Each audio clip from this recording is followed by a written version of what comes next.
जय श्री कृष्णा। राधे राधे। प्रिय भक्तों, कैसे हैं आप लोग? आपका दिन शुभ और मंगलमय हो और भगवान श्री हरि विष्णु और माता लक्ष्मी की कृपा आपके समस्त परिवार पर सदा सर्वदा बनी रहे।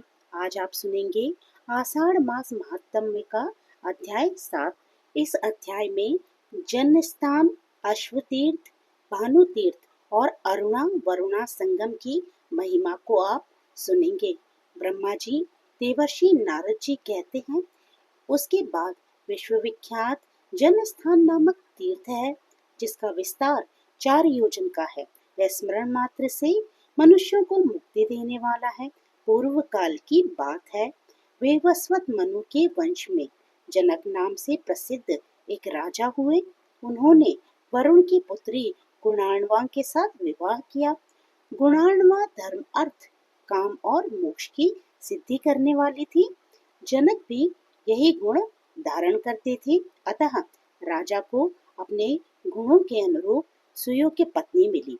विप्रवर याज्ञवल्क्य राजा जनक के पुरोहित थे। एक दिन राजा ने अपने पुरोहित से पूछा, द्विजश्रेष्ठ, बड़े बड़े मुनियों ने यह निर्णय किया है कि भोग और मोक्ष दोनों श्रेष्ठ हैं। अंतर इतना ही है कि भोग अंत में विरस हो जाता है और मुक्ति नित्य एवं निर्विकार है। अतः भोग से भी मुक्ति को ही श्रेष्ठ माना गया है। आप बताएं, भोग से मुक्ति की प्राप्ति कैसे होती है? सब प्रकार की आसक्तियों को त्याग करने से जो मुक्ति प्राप्त होती है, वह तो अत्यंत दुख साध्य है। अतः जिस उपाय से अत्यंत सुख पूर्वक मुक्ति हो सके, वह बताइए। याज्ञवल्क्य बोले, राजा, साक्षात भगवान वरुण तुम्हारे गुरुजन, ससुर और हितकारी हैं। उन्हीं के पास चलकर पूछो, वह तुम्हें हित का उपदेश देंगे। फिर याज्ञवल्क्य और जनक दोनों राजा वरुण के पास गए और वहां उन्होंने मुक्ति का मार्ग पूछा।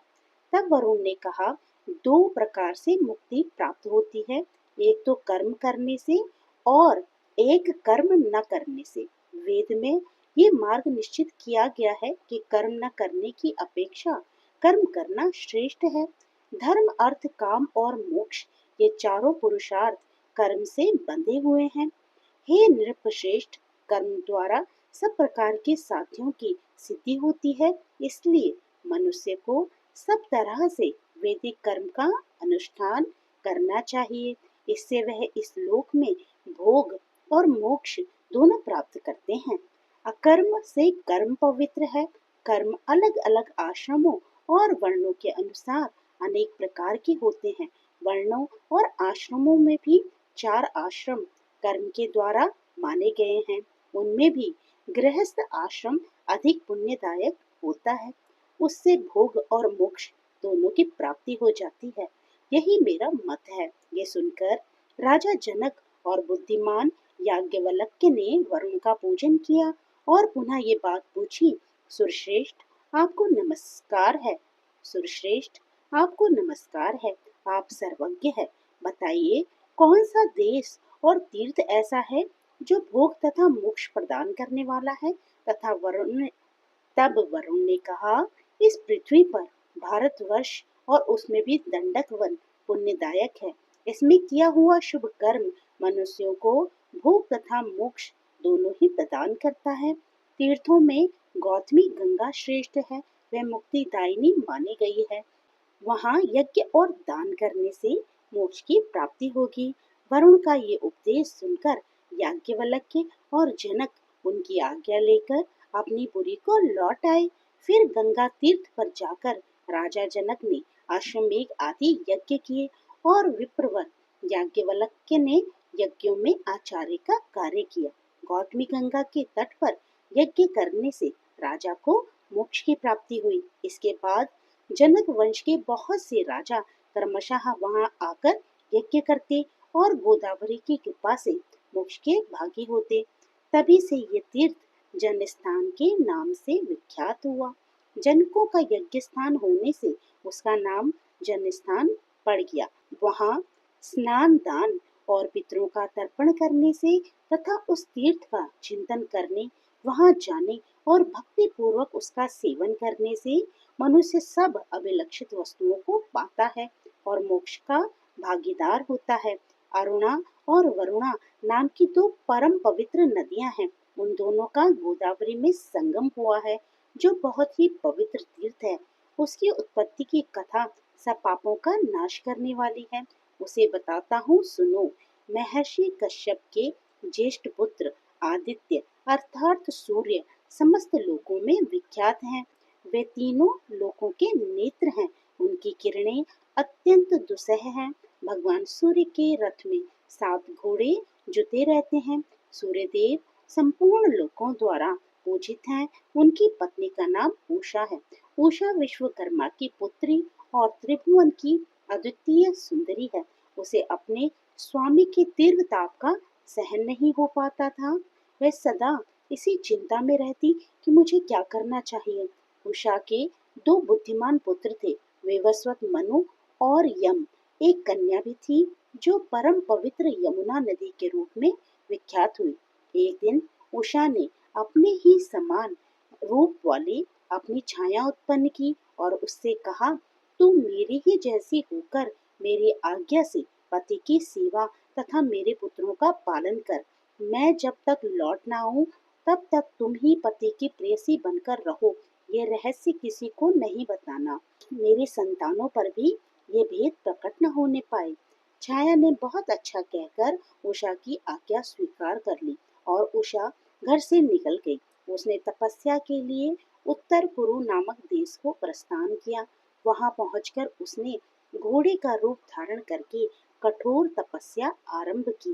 जब सूर्यदेव को इसका पता लगा तब वह भी घोड़े का रूप धारण करके उसके पास गए। पतिव्रता उषा पर पुरुष की आशंका से भागकर भारतवर्ष में गौतमी के तट पर आई। वहां उसका पति के साथ समागम हुआ, जिससे अश्विनी कुमारों की उत्पत्ति हुई।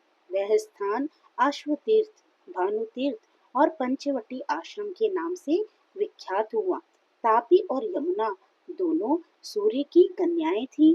वह गौतमी तट पर अपने पिता से मिलने के लिए अरुणा वरुणा नामक नदियों के रूप में आई। उन दोनों का जहाँ गंगा में संगम हुआ है, वह बहुत उत्तम तीर्थ है। उसमें अलग अलग समागम हुए हैं। उक्त संगम में 27,000 तीर्थों का समुदाय है। वहाँ किया हुआ स्नान और दान अक्षय पुण्य देने वाला है। नारद उस तीर्थ के स्मरण, कीर्तन और श्रवण से भी मनुष्य सब पापों से मुक्त होकर धर्मवान और सुखी होता है। ब्रह्मा जी कहते हैं, नारद, गारुड़ नामक तीर्थ सब विघ्नों की शांति करने वाला है। उसके प्रभाव का वर्णन करता हूँ, ध्यान पूर्वक सुनो। शेषनाग के एक महाबली पुत्र था, जो मणिनाग के नाम से प्रसिद्ध हुआ। उसे सदा गरुड़ का भय बना रहता था। अतः उसने अपनी भक्ति के द्वारा भगवान शंकर को संतुष्ट किया। प्रसन्न होने पर भगवान महेश्वर ने कहा, नाग, कोई वर मांगो। तब नाग ने कहा, प्रभु, मुझे गरुड़ से अभय दान दीजिए। भगवान शिव ने कहा, ऐसा ही होगा, तुम्हें गरुड़ का भय न हो। वरदान पाकर मणिनाग गरुड़ से निर्भय होकर बाहर निकला। वह क्षीर सागर के समीप, जहाँ भगवान विष्णु शयन करते हैं, इधर उधर विचरने लगा। जहाँ गरुड़ निवास करते थे, उस स्थान पर भी वह जाया करता। गरुड़ ने उस नाग को निर्भय होकर विचरते हुए देखकर पकड़ लिया और अपने घर में लाकर डाल दिया। इसी बीच में नंदी ने जगदीश्वर भगवान शिव से कहा, देवेश्वर, अब मणिनाग नहीं आता। जान पड़ता है गरुड़ ने उसे खा लिया है या बांध रखा है। यदि वह जीवित होता तो यहाँ आए बिना न रहता। नंदी की बात सुनकर भगवान शिव ने नाग की अवस्था को जान लिया और कहा, वे नाग गरुड़ के घर में बंधा पड़ा है। नंदी, तुम शीघ्र जाकर जगदीश्वर भगवान विष्णु की स्तुति करो और गरुड़ के द्वारा बंधन में डाले हुए नाग को मेरे कहने से ले आओ। प्रभु की बात सुनकर नंदी स्वयं ही लक्ष्मीपति के पास उपस्थित हुए और भगवान शिव की कही हुई बातें वे वहां निवेदन की। तब भगवान नारायण ने प्रसन्न होकर गरुड़ से कहा, वितानंदन, मेरी बात मानकर नंदी को वह नाग लौटा दो। लेकिन गरुड़ ने नाग देना स्वीकार नहीं किया और गर्व से कहा, मैं आपका भृत्य हूँ। मैं नाग को लाया आप उसे नंदी को दे रहे हैं। स्वामी तो सेवकों को दिया करते हैं, परंतु आप तो मेरी प्राप्ति वस्तु को छीन रहे हैं। मेरी शक्ति आप जानते ही हैं। मेरे ही बल से तो आपने संग्राम में दैत्यों पर विजय प्राप्त की है। भगवान विष्णु ने गरुड़ की बात को सुनकर सबके सामने हंसकर कहा, पक्षीराज, ठीक है, तुम्हारे ही बल से मैंने असुरों पर विजय पाई है। फिर भगवान ने क्रोध न करके कहा, गरुड़, मैं मानता हूँ तुम में विलक्षण शक्ति है, परंतु तुम मेरी इस कनिष्ठ उंगली को तो वहन करो। इतना कहकर भगवान ने अपनी उंगली गरुड़ के मस्तक पर रख दी। गरुड़ उंगली का भार सह नहीं सके। तब गरुड़ ने दीन भाव से लज्जित होकर हाथ जोड़कर प्रार्थना की और कहा, मैं आपका अपराधी सेवक हूँ, हे प्रभु, मेरा परित्राण कीजिए। फिर उन्होंने माता लक्ष्मी जी से प्रार्थना की। लक्ष्मी जी ने कृपाकुल होकर जनार्दन से कहा, नाथ, विपन्न भृत्य गरुड़ की रक्षा कीजिए। तब भगवान ने नंदी से कहा, नंदिकेश्वर, तुम गरुड़ के साथ ही नाग को महादेव जी के पास ले जाओ। बहुत अच्छा, कहकर नंदी गरुड़ और नाग के साथ धीरे धीरे शंकर जी के पास गए। सब समाचार उन्हें कह सुनाया। तब शंकर जी ने गरुड़ से कहा, महाबाहु, तुम लोक पावनी गौतमी गंगा के पास जाओ। वह समस्त अभीष्ट वस्तुओं को देने वाली है। उस शांति में सरिता में स्नान करने से तुम्हें समस्त इच्छित वस्तुएं 100 गुनी अथवा सहस्त्र गुनी होकर मिलेगी। गरुड़, जो सब प्रकार के पापों से संतप्त है, दुर्दैव से जिनका उद्योग नष्ट हो गया है, उन प्राणियों के लिए मनोवांछित फल देने वाली गोदावरी नदी ही शरण है। भगवान शिव की ये बात सुनकर गरुड़ प्रणाम करके चले गए।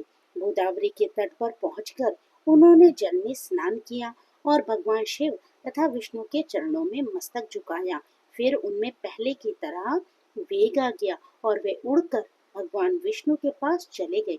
तब से वे समस्त अभिष्ट वस्तुओं को देने वाला तीर्थ गरुड़ तीर्थ के नाम से प्रसिद्ध हुआ। वत्स नारद, मनुष्य मन और इंद्रियों को संयम में रखते हुए वहाँ स्नान आदि जो भी कर्म करता है, वह सब अक्षय तथा शिव और विष्णु को प्रिय लगने वाला होता है। उसके आगे सब पापों का नाश करने वाला गोवर्धन तीर्थ है। वह पितरों के लिए पुण्यजनक तथा स्मरण मात्र से पाप दूर करने वाला है। नारद, मैंने उसका प्रभाव प्रत्यक्ष देखा है। पूर्व काल में जाबाली नाम से प्रसिद्ध एक किसान ब्राह्मण रहता था। वह दोपहर हो जाने पर भी हल से बैलों को खोलता नहीं था। उनके दोनों बगल और पेट पर चाबुक मारा करता था। उसके दोनों बैल सदा आंखों से आंसू बहाते रहते थे। एक दिन कामधेनु को जगत माता सुरभि ने नंदी से सब हाल कहा। नंदी ने भी दुखी होकर भगवान शंकर को सभी बातें बताई। तब शंकर जी ने नंदी से कहा, तुम्हारी प्रत्येक बात सिद्ध हो। महादेव जी की ये आज्ञा पाकर नंदी ने समस्त गौ जाति को अपने में समेट लिया। स्वर्गलोक और मृत्यु लोक की समस्त गौएं अदृश्य हो गई। तब देवताओं ने मेरे पास आकर कहा, भगवान, गौओं के बिना जीवन नहीं रह सकता। उस समय मैंने देवताओं से कहा, जाओ भगवान शंकर जी से याचना करो। फिर उन्होंने भगवान शंकर की स्तुति करके उनसे सब हाल कहा।